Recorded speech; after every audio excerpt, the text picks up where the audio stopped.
First ever factory outlet, Mukunda Jewelries, KPHP, Somajiguda, Kottapet, Khammam. నమస్తే రమగారు. నమస్తే జయ. రమగారు, మనము కార్తీక మాసం సందర్భంగా పంచారామాల గురించి చెప్పుకున్నాం.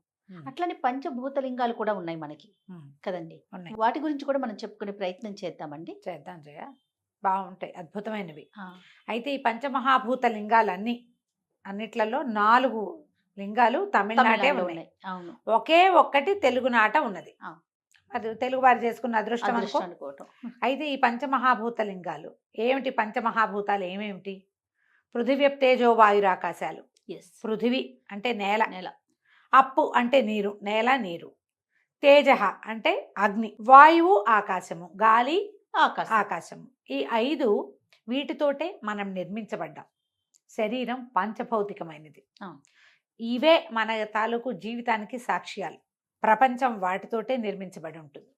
మానవ దేహం దానితోటే నిర్మించబడి ఉంటుంది. ఈ వీట్లలో ఈ 5 మహాభూతాల తాలూకు ప్రత్యక్ష సాక్ష్యాలుగా ఉన్నటువంటి ఈ మహాభూత లింగాల్ని జీవితంలో ఒక్కసారైనా చూడాలని చెప్తారు. ఓకే, మనం చూడాల్సినవి ఎన్ని ఉన్నాయి చూడు భారతదేశంలో. అవునండి, ఇవన్నీ చూడాల్సిందే. మనం పంచారామాలు చెప్పాము, చూడాల్సిందే. జ్యోతిర్లింగాలు చెప్పాము, చూడాల్సిందే. చార్ధామ యాత్ర చేయవలసిందే, అంతేనా? తర్వాత 18 అష్టాదశ శక్తి పీఠాలు చూడాల్సిందే. ఇవన్నీ చూడాల్సినవే అంటే అని ఎందుకు మనని అటువైపుకు తీసుకెళ్తున్నారు మన వాళ్ళు? తోటల తోటలు కాశ్మీర్ చూడాల్సిందే, ఇంకేదో చూడాల్సిందే అని అనరు. చూస్తే చూడు, ఇవి చూడవలసిందే. అంటే మానవుడి ప్రయాణం, నువ్వు ఎక్కడికి వెళ్ళినా నువ్వు చేరవలసిన చివరి లాస్ట్ అబౌడ్ ఏమిటి? దైవం. అంతే. స్వామి వైపు మనం నడవాలి. మనని ఎవరు పుట్టించారో, మనలో నిరంతరం వెలిగేటువంటి భగవదాత్మ ఏదైతే ఉందో, చిదాత్మ, దాని దగ్గరికి చేరటం. అంతే. దాని దగ్గరికి చేరాలంటే మీ ఇంట్లో కూర్చుంటే నువ్వు ఎట్లా వెళ్తావు? ఇంట్లో కూర్చుంటే వెళ్ళవు, అవి ఎక్కడున్నాయో అక్కడికి వెళ్ళాలి. ఆ వైపు అడుగులు వేయాలంటే, మన ఆధ్యాత్మిక ప్రగతి మనం సాధించాలంటే ప్రగతి పథంలోకి అడుగులు వేయాలి. ఆ అడుగులు వేయించేందుకే మన చుట్టుపక్కల ఎన్నో దేవాలయాలు, ప్రతి చోటకి వెళ్తాం. మనం అట్లా ఆరాలోకి ప్రవేశిస్తూ ఉంటే ఒక్కొక్క అణువు మనలో ఉన్నది మానవత్వం నుంచి దైవత్వం వైపుకి నడిపిస్తుంది, తీసుకెళ్తుందట్టు. తీసుకెళ్ళటం కోసమే ఇవి చెప్పబడ్డాయి. అయితే మన పంచారామాలు ఒకేసారి ఏర్పడ్డవి మనకు తెలుసు. కానీ ఈ పంచమహాభూత లింగాలు ఒకేసారి ఏర్పడ్డవి కాదు. రకరకాల సందర్భాలలో భగవంతుడు తన ఉనికిని చాటడానికి చేసిన ప్రయత్నాల్లో ఇవి ఏర్పడ్డాయి. ఈ ఒక్కొక్క చోట ఒక్కొక్క మహాభూతం, ఈ పంచభూతాల్లో ఒక్కొక్కటి అట్లా కనిపించడం వల్ల ఈ 5టిని ఒక అలైన్డ్గా మనం చెప్పుకుంటున్నాం. ఈ అలైన్మెంట్లో ఒక 3 దేవాలయాలు ఒకే అక్షాంశం మీద ఉండటం, భూమి తాలూకు గరిమినాభి ఎక్కడుందో అక్కడ చిదంబరం దేవాలయం ఉండటం వల్ల ఇవి ప్రత్యేకమైనవిగా భాషిస్తున్నాయి. అయితే ఇటీవల కాలంలో ప్రవచనకర్తల ప్రభావంతో ఇందులో ఉన్న ఒక మహాభూత లింగాన్ని, అగ్నిలింగాన్ని మనం బాగా దర్శనం చేసుకుంటున్నాం. ఎక్కువ వెళ్తున్నారు తెలుగు వాళ్ళు. మిగిలినవి కూడా చూసే ప్రయత్నం చేయాలి. అయితే ఇవి ఏమేమిటి? పృథివీ మొదటిది, మనం భూమి మీద ఉంటాం. అయితే ఆఖరి పుట్టిన భూతం పృథివీ భూతమేనని చెప్తారు. కానీ మనం ఈ లైన్లో వెళ్తాం కదా. ఈ పృథివీ భూతం ఏమిటి? ఇది ఏకాంబరేశ్వర లింగం. ఇది కాంచీపురంలో ఉంది. ఏకాంబరేశ్వరుడు అంటే మనం కాంచీపురంలో అయితే అమ్మవారు ఉన్నది కంచి, అమ్మవారు కూడా శక్తిపీఠం కదా, శక్తిపీఠం. తర్వాత ఈ అయ్యవారు ఉన్నది శివకంచి, గోవిందరాజు పెరుమాళ్ళు ఉన్నది విష్ణు కంచిగా చెప్తారు. 3 కాంచీపురాలు ఉన్నాయి కంచిలో. మనం అమ్మవారి కామాక్షి అమ్మని దర్శనం చేశాక శివకంచి, విష్ణు కంచి చూడమంటారు. శివకంచిగా పేరు పొందినటువంటి ఏకాంబరేశ్వర లింగము పృథ్వీలింగం. తర్వాత అప్పు రెండోది, అంటే జలం. ఈ జలలింగం తిరుచిరాపల్లి దగ్గర ఉన్న శ్రీరంగానికి దగ్గరలో ఉన్నటువంటి జంబుకేశ్వరం. తేజస్సు లింగం, తేజోలింగం, అగ్నిలింగంగా ప్రఖ్యాతి పొందిన అరుణగిరి. ఇది కూడా తమిళనాటే ఉంది. మద్రాసు నుంచి ఒక 180 కిలోమీటర్ల దూరంలో ఉంది. తర్వాత తేజో వాయులింగం మన ఆంధ్రప్రదేశ్లో కాళహస్తీశ్వరుడుగా అక్కడ జ్ఞానప్రసూనాంబాదేవితో కలిసి స్వామివారు దర్శనమిస్తాడు. చివరిది ఆకాశలింగం. మనం చూడు, ఇదంతా ప్రయాణం చేసే చివరికి మన ప్రయాణం ఎక్కడికి? అది శూన్యంలోకి. ఎక్కడికి వెళ్తున్నామో తెలీదు, అక్కడ ఏమీ లేదు.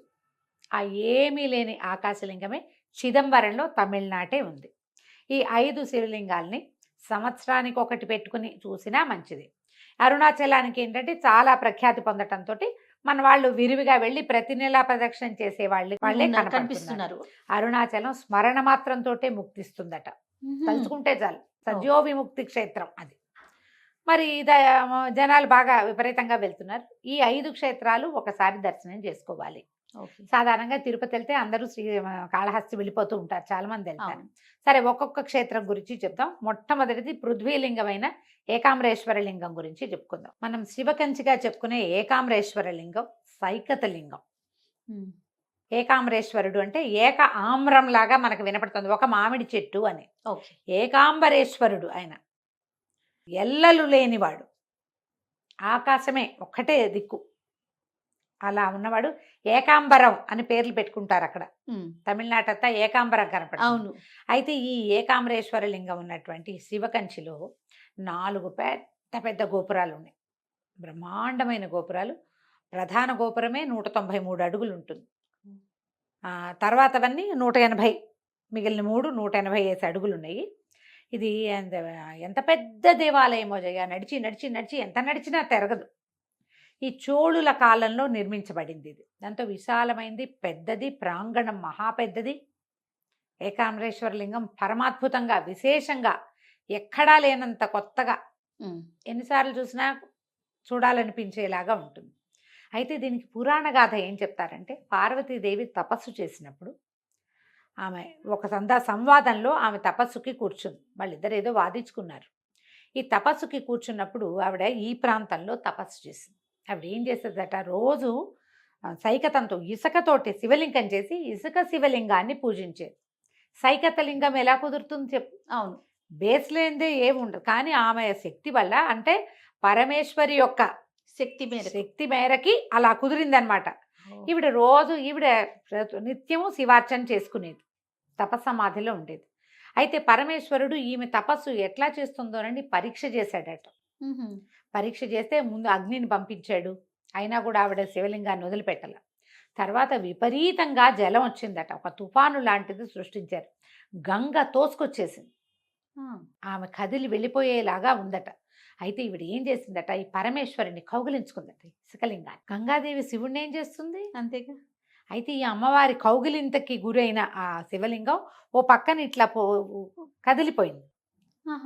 అది సన్నటి లింగం, ఇసుకలింగం కౌగిలించుకుంది. సైకతలింగం అంటే ఇసుకతో చేసేది. అమ్మవారి ఒరిపిడికి, కౌగిలింత ఒరిపిడికి ఇది ఓ పక్కనంతా అలా ముక్కగా పోయింది. పరమేశ్వరుడు అప్పుడు ప్రత్యక్షమయ్యాడు ఆవిడికి. ఆ సైకతలింగాన్ని ఇప్పుడు మనం చూస్తాం. అక్కడ ఇసుకదే, అందుకని అక్కడ అభిషేకం చెయ్యరు. ఇలా గుండుగా అలా కనపడదు, ఒక పక్కన కొంచెం చెక్కినట్టుంటుంది. కౌగిలింత ఒరిపిడికి కదిలిపోయింది అనమాట. విశేషంగా కనపడుతుంది జయ. మనం ఊరికే చూస్తే ఇదేమిటి ఇలా ఉంది అలా అనిపిస్తుంది, లేదా మనకేం తెలీదు, క్యాజువల్ గా చూస్తాం. మీరు కథ తెలిసి, విషయం తెలిసి, అమ్మవారు కౌగిలించుకున్న విగ్రహాన్ని మనం కంటితో చూస్తున్నామంటే గూస్ బంప్స్ వస్తాయి, రావాలి వెంటనే. మనకి కథ తెలియాలి. ఇది పురాణ గాథగా చెప్తారు. చోళుల కాలంలో ఈ దేవాలయాన్ని నిర్మించారు. 1000 స్తంభాలు ఉన్నాయి ఈ గుళ్ళో. పెద్దది, ఇట్లా ప్రాంగణం లోపల నడుస్తుంటే మనం ఎట్లా ఉంటుందంటే ఒక చల్లని గుహలోకి ప్రవేశిస్తున్నట్టుగా ఉంటుంది. 1008 శివలింగాలు ఉన్నాయి లోపల దేవాలయంలో. అయితే ఇక్కడ ఈ దేవాలయంలో ఇంకొక పెద్ద విశేషం ఏం చెప్తారంటే, దీని తర్వాత ఇప్పుడు మనం అయ్యవారిని చూసిన తర్వాత ఎడం వైపుకి లక్ష్మీనారాయణల సన్నిధి ఉంది, విష్ణు సన్నిధి కూడా ఉంది ఇక్కడ. ఈ లోపల ఉన్నటువంటి విష్ణు సన్నిధిని చాలా విశేషంగా చెప్తారు. 108 దివ్య దేశాలలో ఒకటైనటువంటి పెరుమాళ్ళు ఇక్కడ ఉంటాడు, స్వామివారికి సాయంగా ఉన్నాడని చెప్తారు. అయితే పక్కన ఒక మండపాల మధ్యలో ఒక పెద్ద మామిడి చెట్టు కనిపిస్తుంది మనకి. ఈ మామిడి చెట్టు 3500 సంవత్సరాల నాటి మామిడి చెట్టు. ఈ మామిడి చెట్టు గట 4 శాఖలకి 4 రకాల పళ్ళు కాసేవట. అయితే తర్వాత కాలంలో ఈ కొంతకాలం క్రితం ఆ చెట్టు కూలిపోయింది. ఆ చెట్టు ప్లేస్లో ఇంకొక మామిడి వృక్షాన్ని, ఆమ్ర వృక్షాన్ని పెట్టారు. ఏక ఆమ్రేశ్వరుడు అని ఇందుకు వచ్చాడని, ఈ మామిడి చెట్టు కిందే అమ్మవారు తపస్సు చేసిందని చెప్తారు, ఆ పాత చెట్టు అని. అయితే ఇప్పుడు మనకేం కనపడుతుంది, ఆ మామిడి చెట్టు తాలూకు కాండాన్ని ఒక గ్లాస్ బాక్స్లో పెట్టి మనం గుళ్ళోకి వెళ్తుంటేనే మనకు ఎడం వైపు కనపడుతుంది. నేను 3-4 సార్లు చూడడంతో నాకు అది అసలు అట్లా బ్రెయిన్లో ఉందన్నమాట. ఈ లోపల మండపంలో ఈ మామిడి చెట్టు ఉంది కదా, మామిడి చెట్టు దగ్గర ఇట్లా ఎత్తుగా మండపం కట్టి ఉంచుతారు. చుట్టూతా నుంచి చూడొచ్చు. అక్కడ శివపార్వతులు ఇద్దరు ఒళ్ళో కుమారస్వామిని పెట్టుకుని వివాహ దంపతులుగా కనిపిస్తారు మనకి, కళ్యాణ దంపతులుగా. సోమస్కందమూర్తి అని ఒక ప్రత్యేకమైన స్వరూపం ఉంది. స ఉమా స్కందమూర్తి, ఉమతో కలిసి ఉన్న స్కందుడు కలిసి ఉన్న మూర్తి అని. శివపార్వతులు ఇద్దరు ఉండి మధ్యలో కుమారస్వామి ఉన్న స్వరూపాన్ని చూస్తే సంతానం కలుగుతుంది. మనం ఏం చెప్పుకుంటాము, ఇది ఎప్పుడు స్కందజననం చెప్పుకుంటే అవునవును, బాగా సంతానం కలుగుతుంది, ప్రతిసారి చెప్తాం కదా. అవునండి. ఈ సోమస్కందమూర్తిని ధ్యానం చేసిన, ధ్యాసలో ఉన్న, చూసి నమస్కారం చేసిన, సంతానం కోరుకున్న సంతానం కలుగుతుంది. ఓకే. ఈ సోమస్కందమూర్తిగానే మనకి ఇక్కడ దర్శనమిస్తారు. ఎంత బాగుంటుందో. ఈ మనం ఇది మెట్లెక్కి వాటి చుట్టూతా ఒక ప్రదక్షిణ చేసి ఆ మామిడి చుట్టూతా మళ్ళీ వచ్చి దండం పెట్టుకుని దిగి వచ్చేసేయచ్చు. ఓ, ఇక్కడ తపోకామాక్షి కూడా కనపడుతుంది. అమ్మవారు తపస్సు చేసింది కదా ఇక్కడ, అవును. కామాక్షి స్వరూపం ఇక్కడ తపోకామాక్షిగా కనిపిస్తుంది. పెద్ద విశాలమైన పురాతనమైన విపరీతమైన ఆధ్యాత్మిక భావాలు కలిగించేది. కొంచెం సేపు ధ్యానం చేసినా మనం ధ్యానంలోకి వెళ్ళిపోగలిగేలాంటి పాజిటివ్ ఆరా ఉన్న దేవాలయమే ఏకాంబరేశ్వర స్వామి దేవాలయం. శివకంచి ఆల్రెడీ వెళ్ళుంటారు చాలామంది. ఈ వెళ్ళిన వాళ్ళు ఊరికే ఏదో గుడి అని వచ్చేయద్దు, అందులోకి వెళ్ళడానికి ప్రయత్నం చేయండి. ఈ ప్రాంతంలో మనం ఎక్కడ నిలబడి ఉన్నామో, ఏది చూస్తున్నామో అక్కడ అమ్మవారు తపస్సు చేసింది పరమేశ్వరుడి కోసం. శక్తి శివుడి అనుగ్రహం కోసం తపస్సు చేసిన స్థలం. ఆమె పూజ చేసిన శివలింగం, పరీక్ష చేసిన భగవంతుడు. ఎన్ని ఉన్నాయి విశేషాలు. ఊరికే గుడి చూసి వచ్చేయద్దు. ఒక ధ్యానంలో 5 నిమిషాలైనా నిశ్శబ్దంగా కూర్చో. మీరు ఏం చేయొద్దు, మెడిటేషన్ మీ వల్ల కాదు. కామ్గా కూర్చోండి. ఆ లోపల చల్లదనాన్ని, ఆ పాజిటివ్ వైబ్ని తీసుకోవడానికి ప్రయత్నం చేయండి. ఆడికి వెళ్తే చాలామంది తమిళ గాయకులు వాళ్ళు వస్తారా, ఎంతంత తేవారాలు అవి పాడతారమ్మా. అవును, భలే బాగుంటుంది. తెలుగు బాగా వినిపిస్తుంది. తెలుగు వినిపిస్తుంది, తమిళ తేవారం పాడుతూ ఉంటారు. ఈ జ్ఞాన సంబంధాలు అప్పర్ వాళ్ళంతా రాసినవి భలే బాగా పాడతారు. నిత్యము కళ్యాణం జరుగుతుంది అక్కడ. అయితే ఇక్కడ విష్ణు సాన్నిధ్యం ఉందని చెప్పాం కదా, లోపల విష్ణుమూర్తి కూడా ఉంటారు. తమిళ పేరమా తిరునీలందిగల్ తుండం, ఇలాంటి పేరు. వామనమూర్తిగా కొలుస్తారు స్వామిని. వీళ్ళిద్దరు శివకేశవులిద్దరు ఒకే చోట ఉన్నట్టుగా మనకు కనపడుతుంది. అయ్యవారి సన్నిధి వేరు, అమ్మవారి సన్నిధి వేరు. సాధారణంగా కాంచీపురం అనగానే కామాక్షి, కంచికని కామాక్షిని చూసేస్తాం. తర్వాత అందరికీ బంగారుబల్లి, వెండిబల్లి, బంగారుబల్లి అని వరదరాజ పెరుమాళ్ళని చూడడానికి వెళ్ళిపోతారు. విష్ణు కంచికి వెళ్తారు. శివ కంచికి తప్పకుండా వెళ్ళండి. శివ దర్శనం చేయకపోతే ఫలితం లభించదు. మామూలుగా మనం ఏం చెప్పుకుంటాం జయ, తిరుమలలో కూడా అమ్మవారిని చూడాలి, ఆమె నిత్యానపాయిని కాబట్టి. నువ్వు కామాక్షిని చూస్తే కామాక్షి ఎవరి కోసం తపస్సు చేసిందో, ఎక్కడ తపస్సు చేసిందో, ఏ స్వరూపంతో తామె ప్రార్థన చేసిందో అది చూడద్దు ఖచ్చితంగా కదా. ఈ బంగారు బల్లిని ముట్టుకోవడం కోసం పరిగెడతాం కానీ కాంచీపురం కానీ వెండిబల్లి, బంగారు బల్లి. శివకంచిని తప్పకుండా చూడండి. మనం చూడవలసిన ముఖ్యమైన క్షేత్రాలలో ఏకాంబరేశ్వరుడు తప్పకుండా ఉన్నాడు. పైగా మనకి మామూలుగా చెప్తారు, అయోధ్య, మధుర, మాయ, కాశీ, కాంచి, అవంతిక, పురి, ద్వారవతి చైవ సప్తైతే మోక్షద్వారకాహ అంటారు. మోక్షద్వారాలు తెరిచేటువంటి ప్రాంతాలు ఇవే: అయోధ్య, మధుర, మాయ, కాశీ, కాంచి, అవంతిక. కాంచీపురం మోక్షద్వారం. ఆ మోక్షద్వారానికి 3 భాగాలు ఉంటాయి. మనం ప్రవేశిస్తాం. 2 పక్కవి 2 పక్క తలుపులు, పక్క చెక్కలు, పైది ఒక చెక్క కదా, అవునా? 3 భాగాలు. ఆఖరిది భూమే, మనం దాన్ని దాటి వెళ్తాం.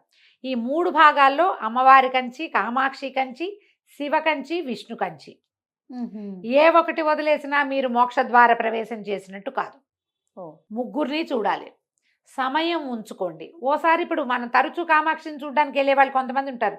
నెల అరుణాచలం వెళ్ళే వాళ్ళు ఉన్నట్టుగా కాంచీపురం వెళ్ళే వాళ్ళు ఉంటారు. వెళ్తే వెళ్ళండి అమ్మవారి మీద ఆసక్తితోటి. కానీ ఒకసారైనా ఒకే రోజున ముగ్గురిని చూడండి. మనం పొద్దున మొదలు పెడితే మధ్యాహ్నానికి 3 అయిపోతాయి. అవును, చాలా సింపుల్గా. ఒక్కసారైనా ఈ ప్రయత్నం చేయండి. మీరు కాంచీపురం వెళ్తే షాపింగ్ చేద్దాం అనుకోకండి, ముందు ఇవి చూసి అప్పుడు షాపింగ్కి వెళ్ళండి. తప్పకుండా రమ్మగారు. ఇప్పుడు మనం కంచికి మనం ఇంటికి అనాలి. నమస్తే. నమస్తే.